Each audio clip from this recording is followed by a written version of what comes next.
பரபரக்கும் அரசியல் களம், பொருளாதாரம், தேர்தல் பிரச்சாரம் என முக்கிய நிகழ்வுகளின் தொகுப்புகளை பார்க்கலாம்.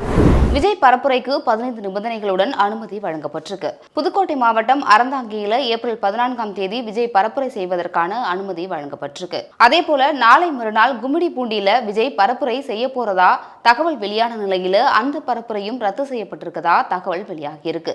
கன்னியாகுமரியில நாளை தாவேகா சார்பா விஜய் பொதுக்கூட்டம் நடக்க இருக்கதா சொல்லப்பட்டிருந்த நிலையில அந்த பொதுக்கூட்டமும் ரத்து செய்யப்பட்டு சாலை வளம் மட்டுமே அனுமதிக்கப்பட்டிருக்கதாகவும் சாலை வளம் விஜய் மேற்கொள்ள இருக்கிறதா தகவல் வெளியாகியிருக்கு. ஜனநாயகன் திரைப்படம் சமூக வலைதளங்கள்ல கசிந்த நிலையில சைபர் கிரைம் போலீசார் வழக்கு பதிவு செஞ்சிருக்காங்க. ஜனநாயகன் படக்குழுவினர் புகார் அளிக்கப்பட்டதை அடுத்து இந்த வழக்கு பதிவு செய்யப்பட்டிருக்கு. இதற்கான முதற்கட்ட விசாரணையும் தற்போது தொடங்கி நடைபெற்றுட்டு வருது. தொடர்ந்து தந்தை, மகன், பேரன் அப்படின்னு இந்த குடும்பமே சேர்ந்து ஆட்சி நடத்துறது அரசியல் மாதிரி தெரியல, மக்களை ஏமாத்துற செயலாதான் தெரியுது அப்படின்னு சரத்குமார் சொல்லியிருக்காரு. அதிகாரமும் படைபலமும் அதிகரித்து கொண்டே போறது ஒரு அரசியலா இருக்காது, அது ஒரு சர்வாதிகார ஆட்சியாவே மாறிடும் அப்படின்னு செய்தியாளர்களை சந்தித்த சரத்குமார் சொல்லியிருக்காரு.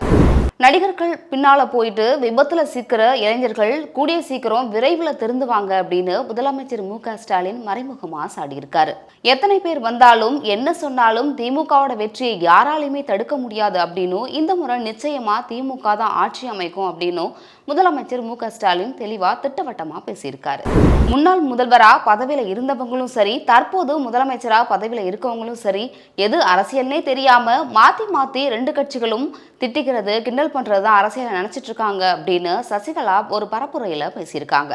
மக்களுக்கு என்ன தேவையோ அதை பத்தி யோசிக்கிறது, அதை பத்தி பேசுறது தான் அரசியல். எடப்பாடி பழனிசாமி என்னன்னா உதயநிதியை பால்டாயில்னு சொல்றதோ, உதயநிதி என்னன்னா எடப்பாடி பழனிசாமியை கார்பெட் அப்படின்னு விமர்சிக்கிறதும், இதெல்லாம் என்ன அரசியல்? இதுதான் மக்களுக்கு தேவையா அப்படின்னு சசிகலா கேள்வி எழுப்பியிருக்காங்க. முதலமைச்சர் மு.க.ஸ்டாலின் எப்படின்னா 2 பெட்டி கொடுத்தா அன்பு தம்பினும், 5 பெட்டி கொடுத்தா ஆற்றல் மிகுந்த தம்பினும், அதுவே 10 பெட்டி கொடுத்தா அன்பு சகோதரர்னு சொல்லுவாரு. இதுதான் முதலமைச்சர் மு.க.ஸ்டாலின் அப்படின்னு அண்ணாமலை கடுமையா விமர்சிச்சிருக்காரு. அதே போல பெட்டி கொடுத்தே பிழைப்பு நடத்துறவர் தான் செந்தில் பாலாஜி அப்படின்னோ, பெட்டிக்காக நம்ம முதலமைச்சர் மு.க.ஸ்டாலின் என்ன வேணாலும் செய்வாரு அப்படின்னு அண்ணாமலை ஒரு பரப்புரையில விமர்சிச்சிருக்காரு. அமெரிக்கா, ஈரான் இடையேயான அமைதி பேச்சுவார்த்தை இன்னும் சற்று நேரத்துல நடக்க இருக்கு. இஸ்லாமாபாத்ல உள்ள செரினா அப்படிங்கிற ஒரு விடுதியில தான் இந்த இரு சந்திப்பும் நடக்க இருக்கு. ஹோர்முஸ் நீரிணையை முழுமையா திறந்தா முடக்கிய சொத்துக்களை விடுவிக்கிறதா அமெரிக்க அதிபர் ட்ரம்ப் நிபந்தனை விதிச்சிருக்காரு. இந்த பேச்சுவார்த்தை சுமூகமா முடியுமா இல்லையா அப்படிங்கறத பேச்சுவார்த்தைக்கு பின் தான் அறிவிக்கப்படும் அப்படின்னு சொல்லியிருக்காங்க. மேலும் பல்வேறு முக்கிய நிகழ்வுகளின் தொகுப்புகளோடு இணைந்திருங்கள் சேனல் 5 செய்தியுடன்.